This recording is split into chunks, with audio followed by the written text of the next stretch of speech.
ternyata ada satu jurusan di Fakultas Teknik itu yang materinya mengangkat di sosial politik. Kenapa saya ngambil jurusan PWK? Kayak ilmu planologi itu merupakan ilmu yang luas. Tahun pertama online gimana, Mas? Ya udah jalan-jalan aja sekalian. Sekalian jalan-jalan. PWK itu berkedok dengan survei lapangan. Ya, gitu.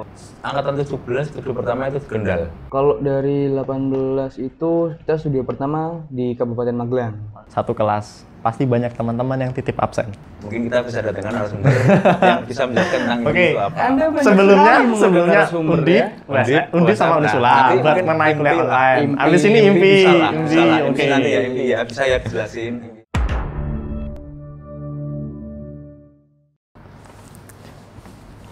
Oke, hello Sobat Plano.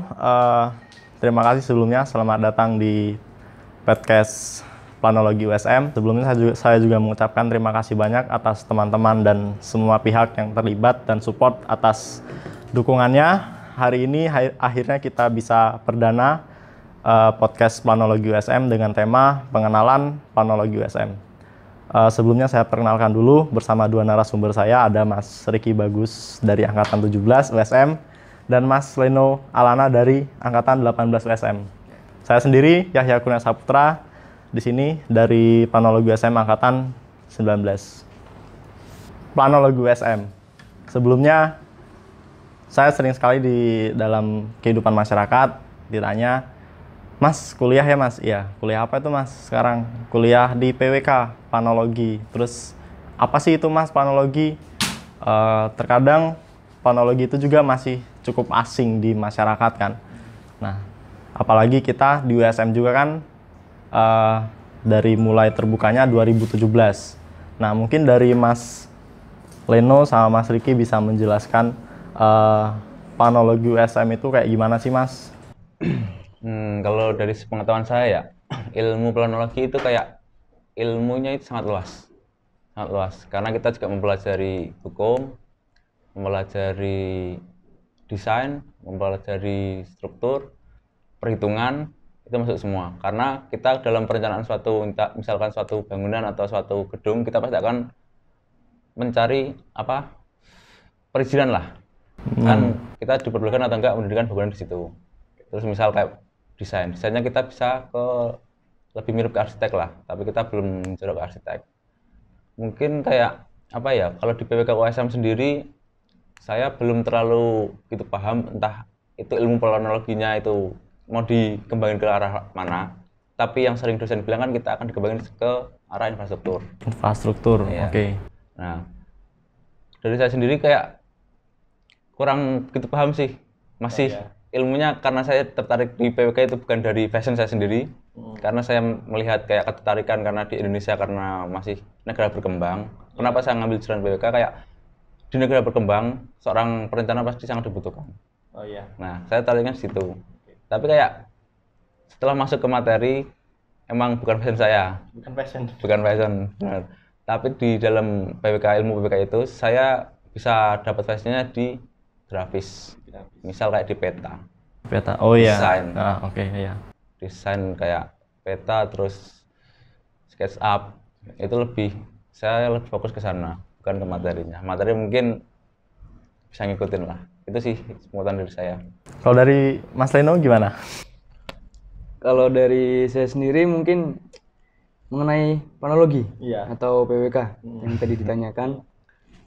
Jadi memang untuk ilmu planologi itu dari saya sendiri mungkin seperti yang dibicarakan sama Mas Ricky tadi. Ilmu planologi itu merupakan ilmu yang luas karena kita di dalamnya mengandung banyak materi, mengandung banyak pembelajaran mengenai apa saja. Dan untuk yang saya ketahui mengenai PWK atau Perencanaan Wilayah dan Kota, di situ kita mempelajari bagaimana kita merencanakan sebuah wilayah atau sebuah kota yang nanti di dalamnya terdapat tadi macam-macam, ada hukum, kemudian bagaimana perencanaan ekonominya seperti apa, terus kemudian nanti perencanaan bangunan-bangunannya menggunakan konsep seperti apa dan sebagainya macamnya. Jadi untuk di PWK itu ilmu yang sebenarnya sangat dibutuhkan karena dalam merencanakan sesuatu otomatis kalau nanti kita merencanakan sebuah wilayah atau sebuah kota yang nantinya itu akan menjadi untuk kelanjutan kita ke depan karena kita sebagai mahasiswa PWK itu akan sangat berguna.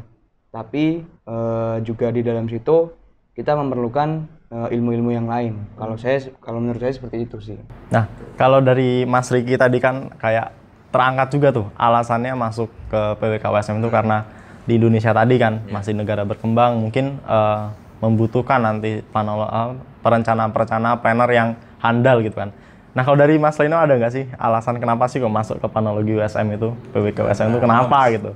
Karena ada suatu omongan yang jelek atau suatu hasutan atau gimana Mas? Jadi sebenarnya kalau saya sendiri itu masuk di PWK, terotomatis di PWK USM karena saya sendiri mungkin awalnya karena sudah mengerti. Saya diberitahu sama saudara karena kebetulan ini di USM ada jurusan baru mengenai perencanaan wilayah dan kota. Oh, kayaknya asik nih gitu kan. Karena di awal juga saya memang tipikal orang yang lebih suka dengan praktek daripada teori. Nah, saya mungkin oke nih kalau masuk PWK. Jadi kalau ibarat saya langsung datang ke USM, saya langsung nyari itu PWK Mas sebenarnya. Wah, keren. Saya nggak ini, tapi Plus juga buat Mas Leno. ya Tapi asik, kuliahnya asik. ya Terus kalau sampai sekarang kuliahnya asik nggak, Mas, kuliahnya, kalau Mas? kuliahnya sampai sekarang sih awal-awal asik karena memang kita masih di Masa-masa offline. baru ya, masa-masa baru. masih mahasiswa baru, Masa-masa kita baru kenal-kenal dengan teman yang lain begitu kan. Jadi adaptasi ya. adaptasi. Terus Tapi kemudian semuanya berubah. semuanya berubah ketika pandemi datang. Oke. Cuman ya Menarik juga ya sebenarnya dari Mas Riki alasannya karena Indonesia masih negara berkembang, membutuhkan planner-planner. Dari Mas Lino tadi ya emang udah niatnya juga dan basicnya juga lebih suka dengan hal seperti itu. Kalau dari aku lebih menarik lagi Mas. Apa itu? Mungkin dari 19 karena kita juga angkatan pertama. Terus saya mau tahu juga dong, angkatan 19 kamu sendiri itu masuk PWK itu karena apa? Kalau dulu pertama masuk kan masih offline, belum ada pandemi. Itu sama dosen, ada satu dosen yang nanyain kenapa masuk PWK, kenapa masuk PWK, dan ada yang alasannya daftar sipil udah penuh, larinya ke PWK Klasik gitu. gitu Mas. Terus ya ada yang nah kalau dari aku sendiri gini, kalau dari aku dulu aku kan dari SMA udah IPS, bukan anak IPA. oh sama saya juga anak IPS juga. IPS ya. Anak motor. STM. Aku dari anak IPS masuk kuliah dari awal udah cari kayak kan pasti kalau kita dari lulus masuk ke kuliah kan banyak tuh masukan. Kuliah ini, kuliah ini. Jangan kuliah ini nanti gini dan gini. Nah, ikut SBM di universitas negeri ya alhamdulillah nggak keterima kan.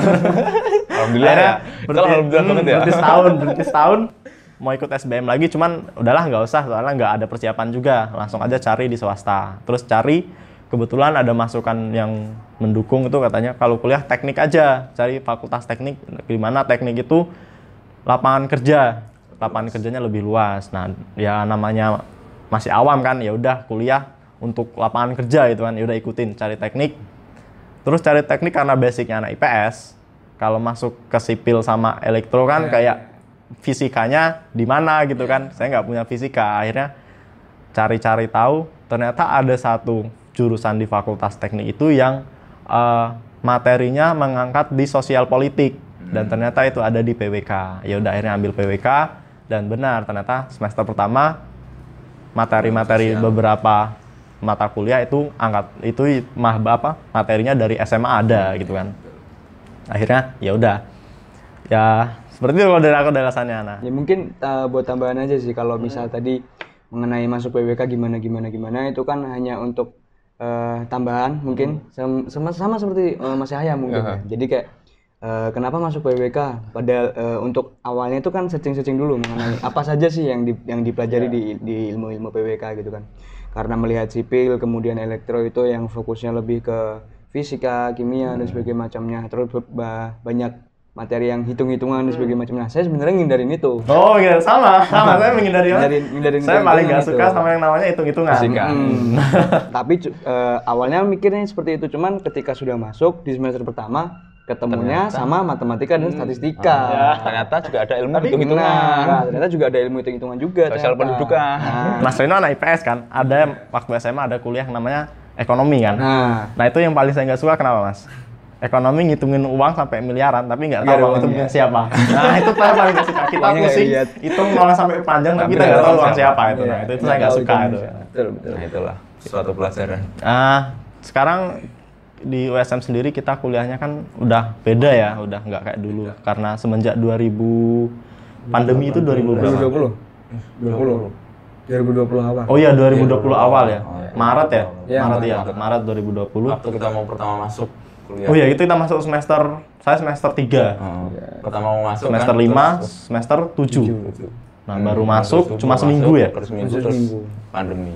Itu otomatis kita semua aspek pembelajaran berubah ya Mas ya. Banget, berubah banget. Jadi dari yang offline tatap muka di ruangan kelas, Penyesuaian tiba-tiba lagi ke online, Iya, penyesuaian online. online. Tahun pertama online gimana Mas? Di PWK. Mungkin dari Mas Riki terlebih dahulu. Nah, ya ini kita 3 angkatan coba Iya. Oke. kita cari tahu. Dari saya dulu Angkatan ya. pertama nih, ada 17 Dari saya tahun dulu, pertama. untuk online sendiri sih, gini aja dah, contohnya. Saya pun kalau offline jarang banget materi masuk. Nah, Materi oke. masuk. Padahal langsung di depan Langsung di muka ya depan dosennya. ya? Langsung di depan dosen. Maaf dosen, Pak dosen. Tapi kita pindah ke online, tambah lagi nggak masuk. Tambah nggak Ya masuk. udah kita Zoom, kita Google Meet, oke join, oke dapat materi di share, kita download, kita baca. Ya kalau kebaca, kalau enggak kan seringnya nggak kebaca sih. Nggak kebaca, terus ada tugas kita kerjain, kumpulin. Udah kayak lebih buruk online daripada offline sih. Offline pun saya sendiri pun offline jarang banget bisa masuk materi, apalagi online. Itu sih kekurangannya kalau dari saya. Untuk kelebihannya ya bisa di rumah sih. Bisa di rumah lebih enak ya, Lebih waktunya enak. lebih fleksibel. Ya, waktunya lebih fleksibel, nggak harus ke kampus. Itu sih. Ya kalau mungkin ketika kita berbicara kuliah online maupun offline memang tadi yang dibilang Mas Riki, kalau offline saja kita sebenarnya Susah masuk. susah untuk masuk. Susah. Apalagi ketika online. Ketika online efektivitasnya itu nggak ada sama sekali kalau menurut saya. Bukan berkurang, Bener. bukan berkurang Emang tapi nggak ada nggak ada. efektivitasnya. Tapi nggak ada. Jadi seperti yang kita ketahui lah kalau semisal kita kuliah online itu kan dosen-dosen share materi, kemudian kita disuruh belajar mandiri, kita mempelajari materinya tersebut sendiri. Cuman ya kalau saya karena sudah terlena dengan hal-hal lain di rumah, kemudian yang lain-lain macamnya. Nah itu jadi kayak ngebaca materinya aja itu udah Malas. iya. Kalau udah baca itu berarti udah achievement yang bagus gitu. Achievement yang bagus. Nah, jadi ketika udah baca materi aja itu udah bagus. Berarti sebenarnya dari kita itu lebih suka mendengarkan daripada membaca kan? Iya. Lebih tepatnya kalau saya sendiri praktek. Lebih suka praktek daripada Mendengarkan harus langsung praktek. harus membaca, menelaah, mencari materi itu susah ya. Ya, kalau mungkin ngomong-ngomong tentang praktek ya, kemarin untuk contoh kan waktu kita di kuliah-kuliah offline itu kan kita juga ada beberapa dapat materi-materi praktek gitu kan. Praktikum. Nah, Ya. mungkin untuk praktikum kita di lab ataupun kita praktek langsung dengan masuk ke lapangan, kita survei ke lapangan mengenai studio dan sebagainya macamnya. Untuk saya sendiri sih mungkin ada contoh di beberapa awal itu ada mata kuliah yang kita mengharuskan tidak diwajibkan survei, cuman memang kita ya udah jalan-jalan aja sekalian. Sekalian jalan-jalan. Itu Berkedok dengan Tugas, survei lapangan. Ya gitu. Nah tapi setelah kita masuk ke online kemudian banyak itu sih. keputusan ataupun kebijakan-kebijakan yang keluar baru-baru itu kan jadi mungkin memberi kita ruang yang sedikit untuk melakukan praktek-praktek tersebut gitu. Karena ya, emang dari saya sendiri kayak anak PWK itu kayak kita survei lapangan itu lebih ke jalan-jalan. Iya, sebenarnya Ada bonusnya yang lah. merasakan kayak Kita survei itu tugas pasti ada kita itu bonusnya. ya terjun ke lapangan. Jalan-jalan. Emang terjun ke lapangan melihat lokasi. Jalan-jalan. Lokasi Nah, itu kita harus- dapat bonus jalan-jalan itu tadi. Biarpun kita tujuan pertama kita survei lokasi, udah dapat lokasinya, ya udah bonusnya kita bisa jalan-jalan. Mengenai kuliah online ini satu yang menarik Mas. Saat kita offline satu kelas pasti banyak teman-teman yang titip absen. Ya. Iya nggak Ya. sih? Yang Betul. pakai kertas tanda Iya. tangan, ditanda tanganin teman. Ketika di online, ternyata lebih parah. Lebih parah. Lebih mudah. Termasuk saya sendiri pun ya. Saya sendiri sama. Saya sudah Semester dapat absen. semester 3 pertama online. Saya nggak pegang akun. Saya nggak pegang akun absen. Titip ke teman. Bener-bener semester 3 full. Jadi bener-bener semester 3 nggak ngurusin. Tapi IPK saya 3, Wait. Iya gimana? Kayak absen tinggal Oke ya. teman absen sekalian bukain akun. Akun teman Bukain akun, bisa absen lagi. Absen tinggal klik. Iya. Ya udah selesai. Temannya baik sekali ya. Materi Sekali. tinggal yang centang-centang itu yang di Iya, di akun Classroom. Iya. Yang di Google Classroom. Oh iya tahun pertama pakai Classroom ya. Iya, pakai Classroom. Ya udah. Buat share materi, share tugas dan Classroom. Sama, saya belum Tugas juga. bentuknya Word, copy, kelar. Kopi, kopasan aku. Oh iya, kopas, kelar. Iya sih.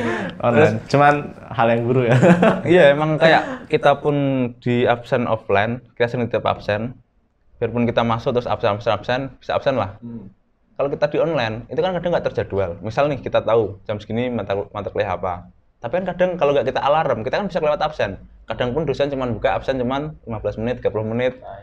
Kita pun nggak bisa absen. Saya pun sering terlambat soal absen. Betul. Ya, kalau contoh sendiri sih mungkin ketika kuliah offline aja kita masuk kelas sering telat. Nah, Apalagi kuliah online. Itu pun kita kalau nggak pasang alarm. Nah, offline aja kita itu kan ibarat Udah jam pasti lah. Nah, jam pasti dan kita diharuskan Teman-teman untuk semua masuk. berangkat. Nah, diharuskan untuk Kita diharuskan berangkat, Datang kita ke diharuskan kampus. untuk bangun. Nah, ini kita kuliah online. Tidur udah bablas.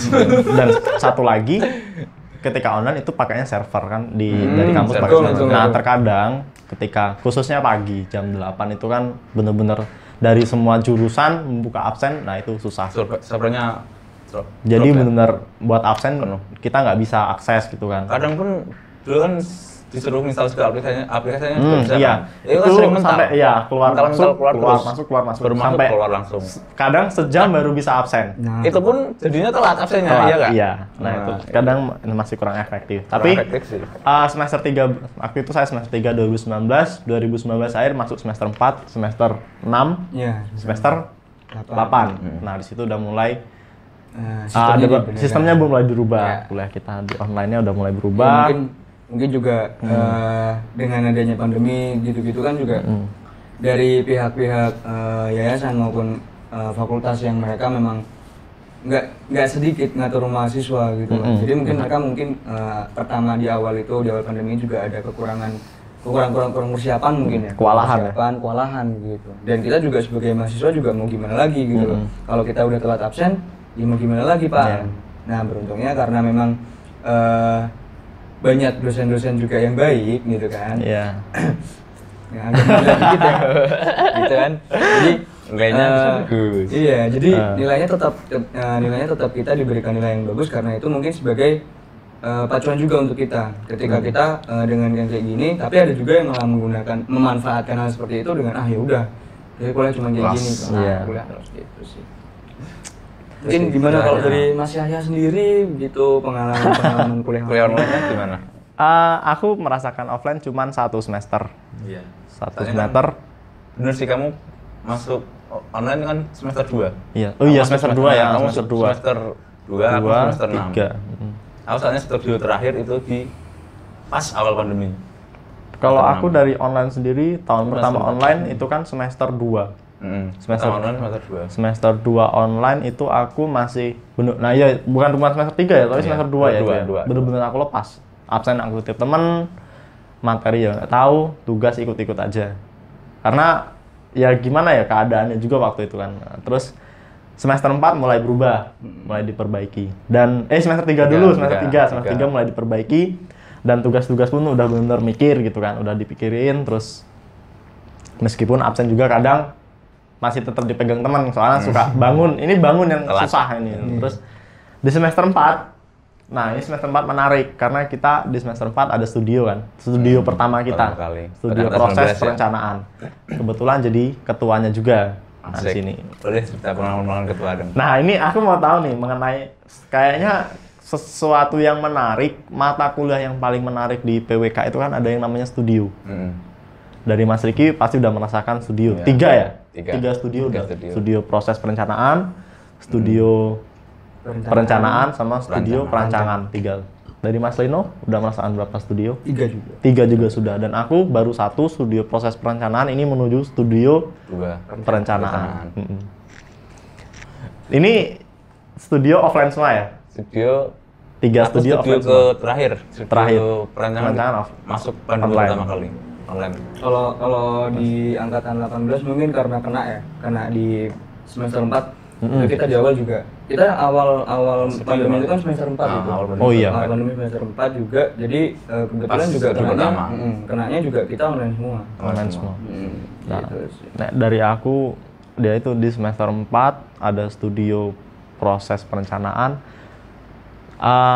Kita online. Sebenarnya outline dari dosennya itu kan udah dikasih, terus kita dari beberapa bab kan cuman kita bisa cari melalui beberapa website dan beberapa makalah kan kita cari, terus kita perbarui, kita sesuai dengan outline kita.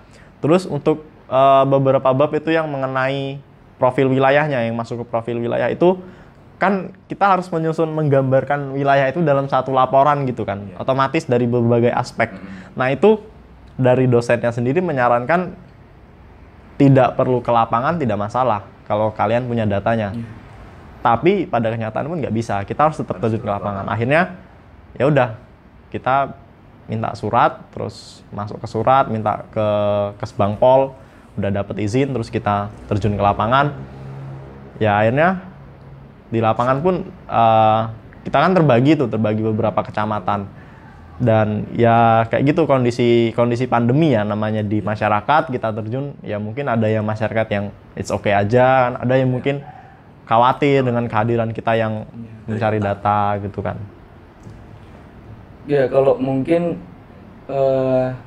pengalaman studio pertama itu yang mungkin pengalaman yang bikin kita, mungkin buat saya sendiri itu pengalaman pertama kita studio yang itu harusnya kita praktek, kita survei ke lapangan.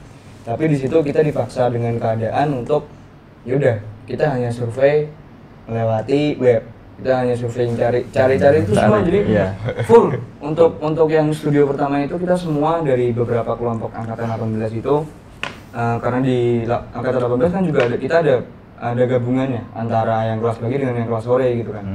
Itu kita semua dari kelompok itu kita dipaksa untuk nyarinya lewat online. Jadi kita sama sekali nggak ada survei lapangan waktu itu. Nah untuk yang di studio pertama kita sama sekali nggak ada. Kita bener-bener ini gimana cara nyarinya, karena kita juga nggak dapat gitu kan. Kita nggak dapat dan sebagainya macamnya.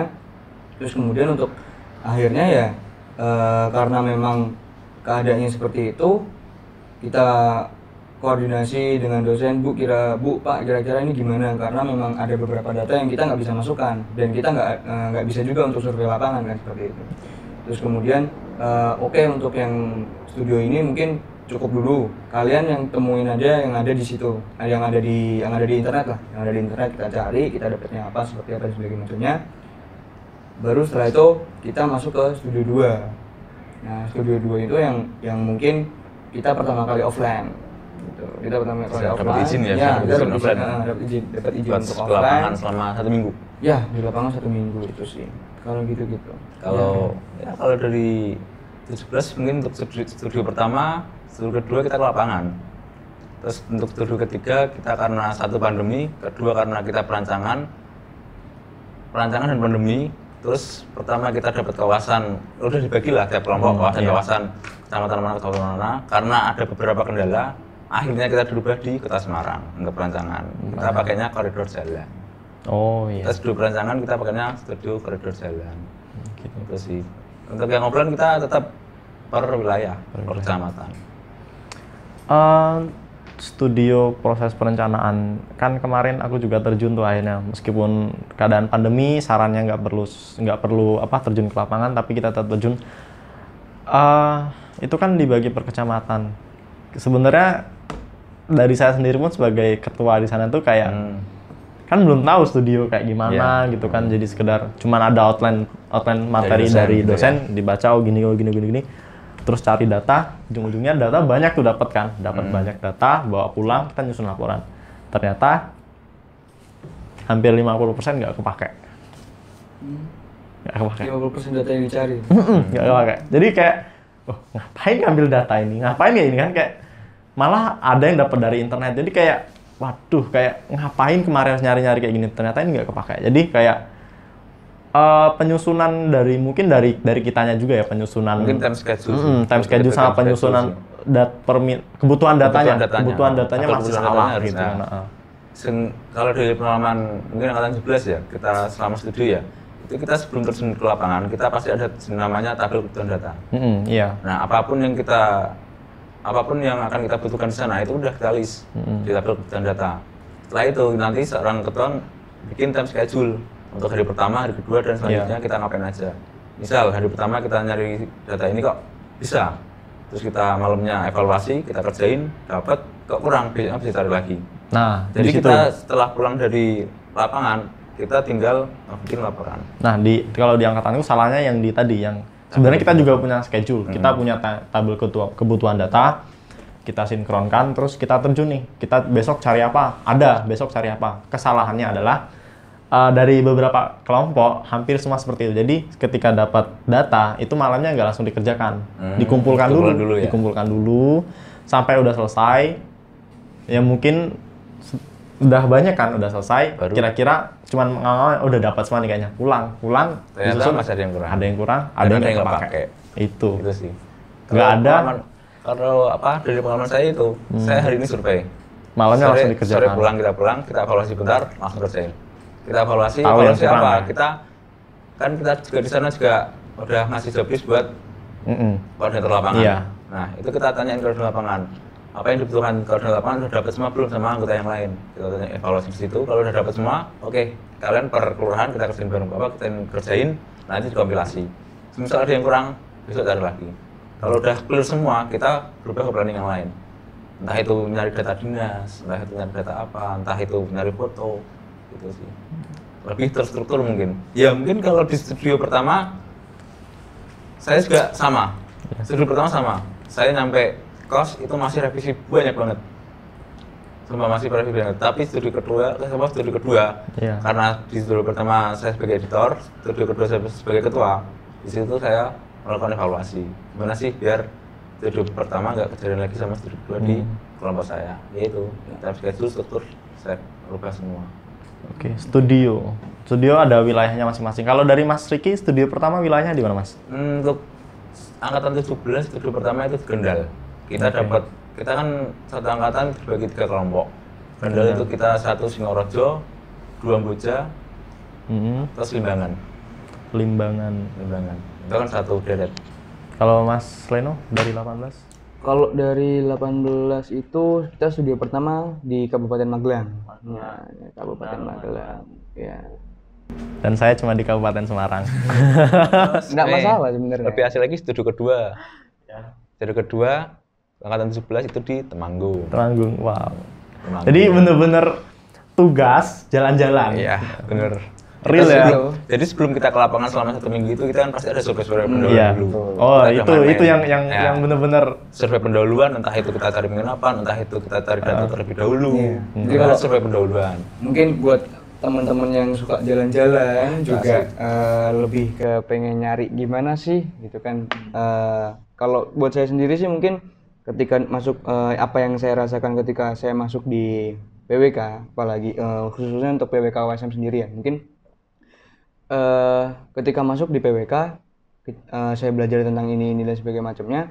Ketika saya datang ke suatu tempat atau saya datang ke suatu lokasi, saya sudah belajar kan, sebelumnya udah belajar mengenai apa-apa yang udah dipelajarin. Saya bisa melihat sudut pandang dari lokasi itu dari sudut pandang yang lain.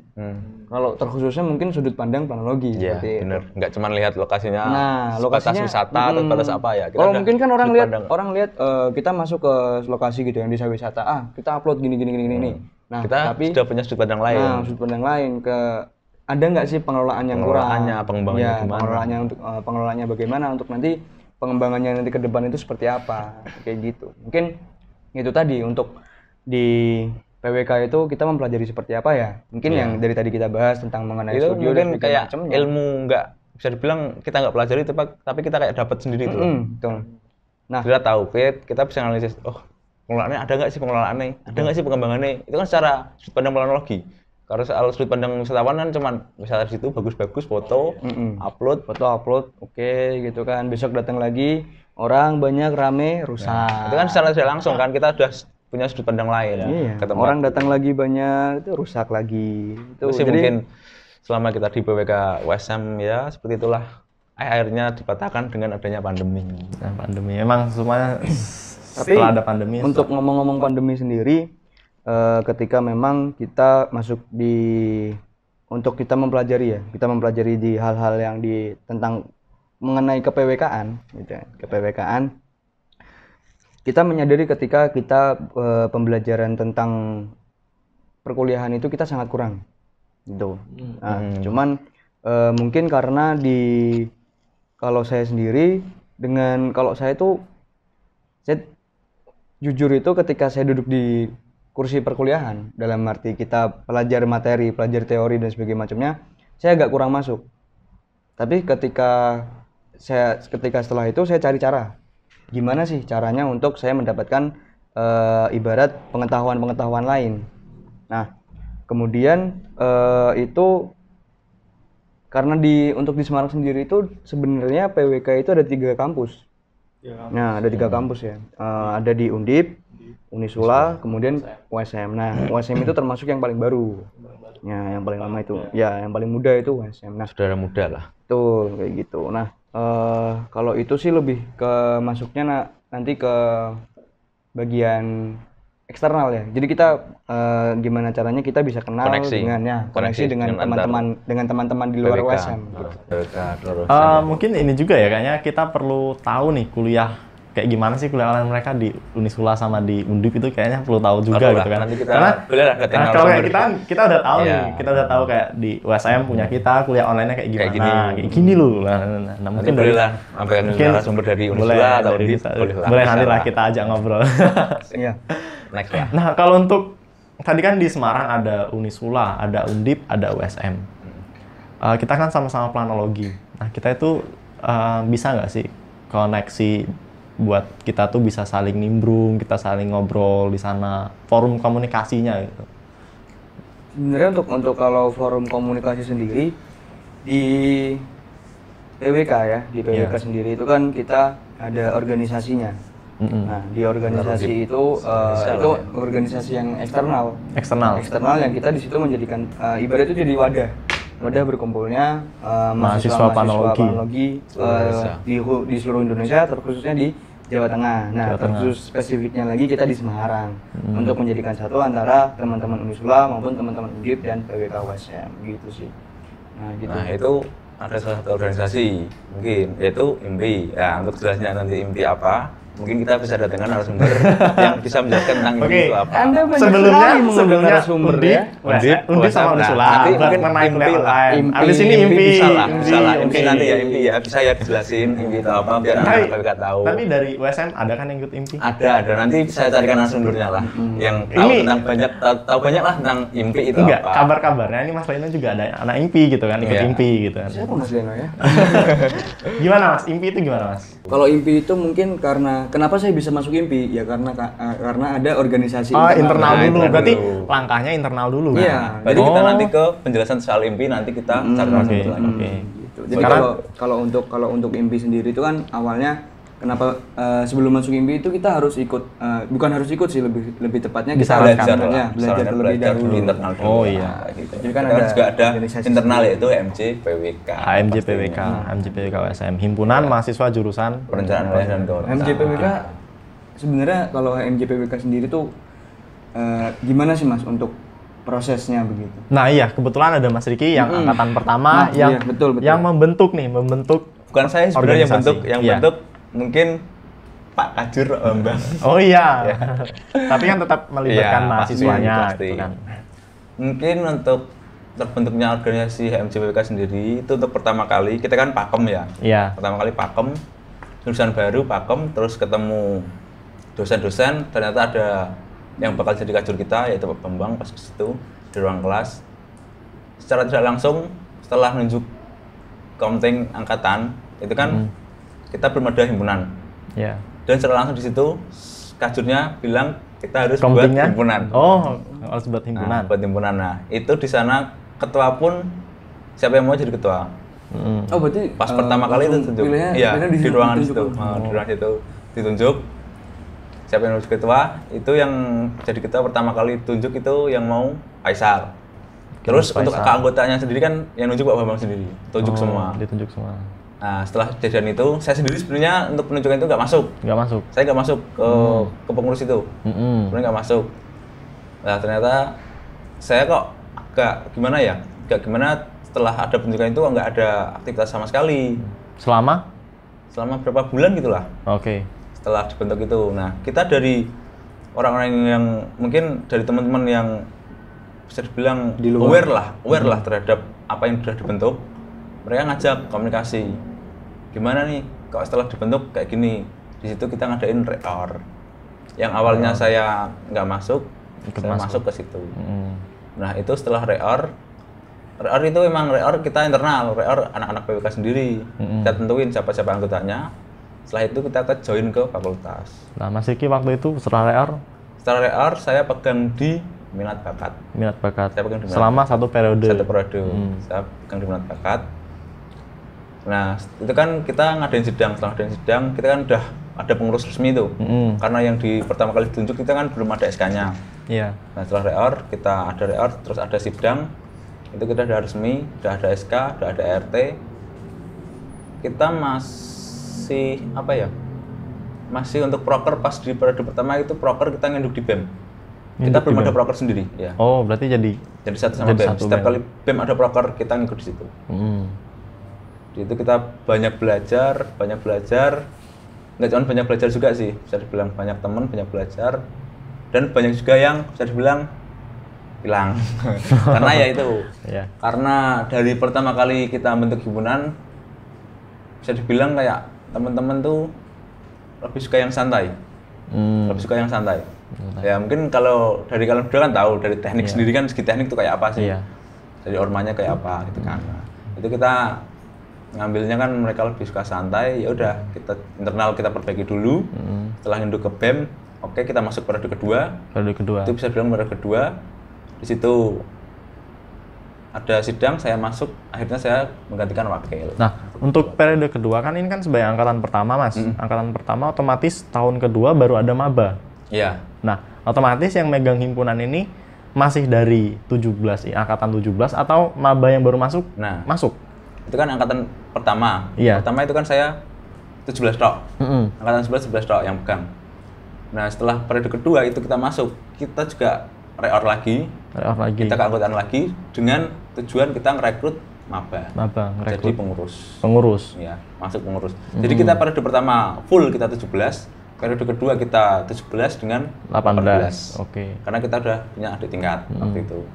Kita ada open recruitment, kita ambil 18, kita jadi pengurus gitu sih. Oke. Halo kakak tingkat. Oke, kemudian tahun ketiga sudah lepas semua ya angkatan 17 ya. Ya banyak yang lepas. Nah, itu waktu tahun ketiga kan saya masuk 2019. Ya, Saya masuk dipegang sama 18. 18 angkatannya Mas Leno. Ya, untuk saya sendiri periode ketiga bisa dibilang setelah saya purna dari HMJWK, saya kan nggak ninggalin ya, nggak ninggalin mungkin saya naik ke BEM. Naik ke BEM. Belajar lagi lah, bisa dibilang belajar lagi Oh, lah iya. ke organisasi fakultas lah, saya naik ke BEM. Nah, terus untuk HMJWK dilanjutin ke angkatan 18. Nah, kalau untuk apa ya sistem organisasi di sebelum ke Universitas Semarang